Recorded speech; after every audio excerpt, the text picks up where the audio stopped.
Have you ever wondered about the enigmatic figure of Ham's wife in the biblical narrative? This woman, pivotal in the story of humanity's survival, remains a mystery. The Bible provides no direct mention of her name, sparking intrigue and curiosity through the ages. With a narrative woven from scant details, traditions, and interpretations, she becomes a puzzle waiting to be pieced together. Join us as we delve into the biblical account, the interpretations, and the enigma of Ham's wife. Firstly, let us turn to the Book of Genesis, where Ham makes his initial appearance.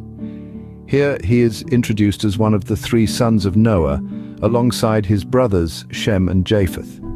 Imagine a world fresh from the receding floodwaters where Noah, the survivor of the great deluge, plants a vineyard, partakes of its fruit, and in his inebriated state lays uncovered within his tent.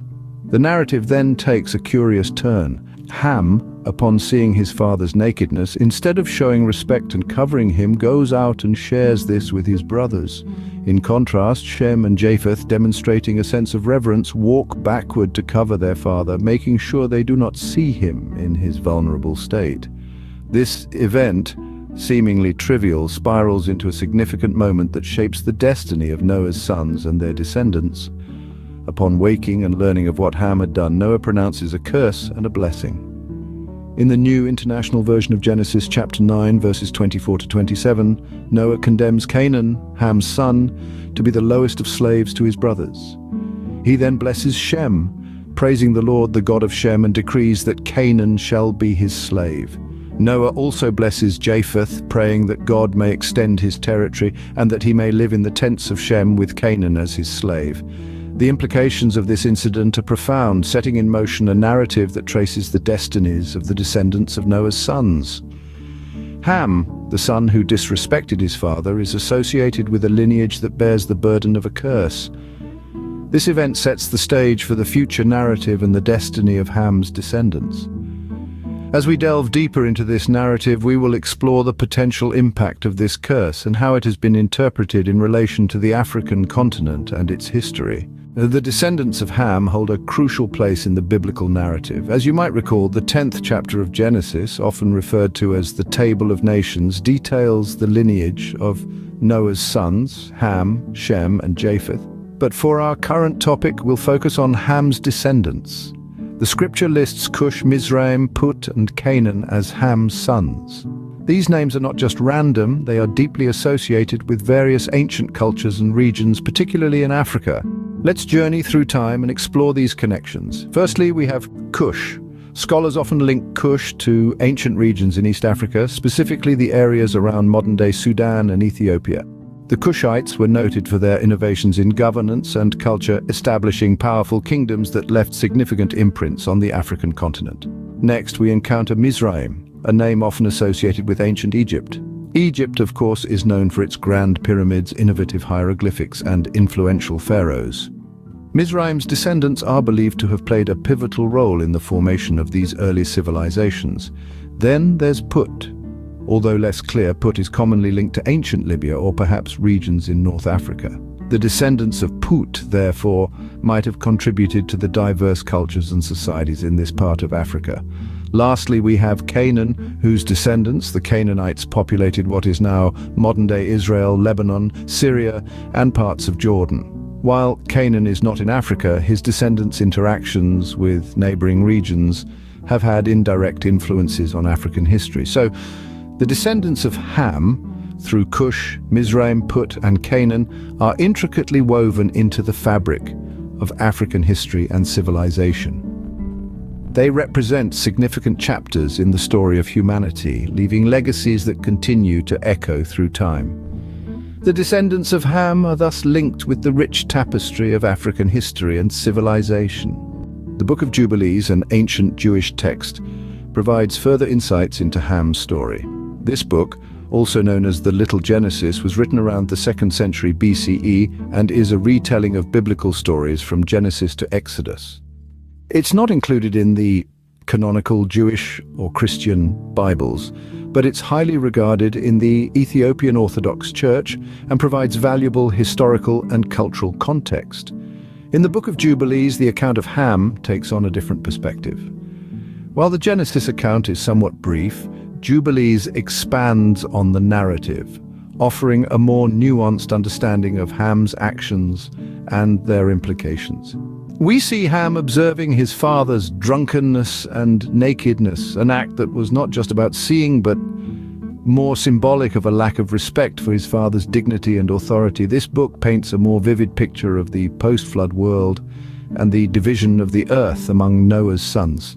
It details how Noah divided the world into 3 parts, each assigned to one of his sons.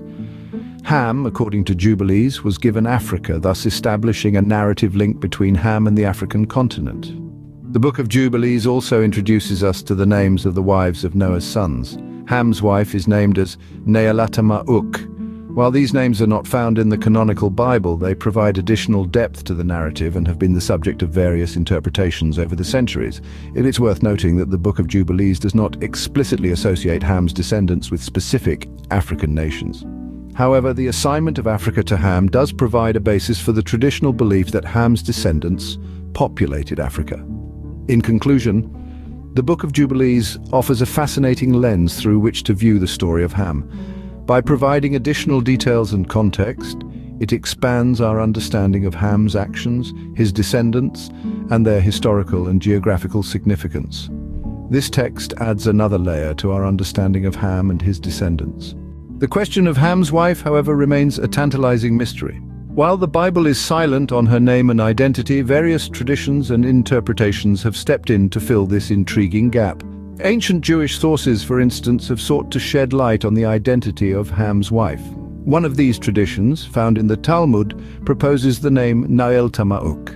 This name, while not found in the biblical text, is believed to carry a significant meaning. According to some interpretations, it suggests the idea of the one who restrained herself, possibly alluding to a certain moral quality or character trait. Similarly, later Christian commentaries have also ventured guesses about Ham's wife. Some of these propose the name Neelatama-uk, a variation of the name found in Jewish sources. The slight difference in spelling may be attributed to variations in transliteration or interpretation. On the other hand, Islamic traditions offer a different perspective. In these, Ham's wife is often named as Hamama, which translates to the mother of Hamama. This name might suggest a certain maternal quality or a particular role she played in her family or community, but it's important to note that these names and interpretations are not found in the biblical text. They are the products of tradition, interpretation, and perhaps speculation.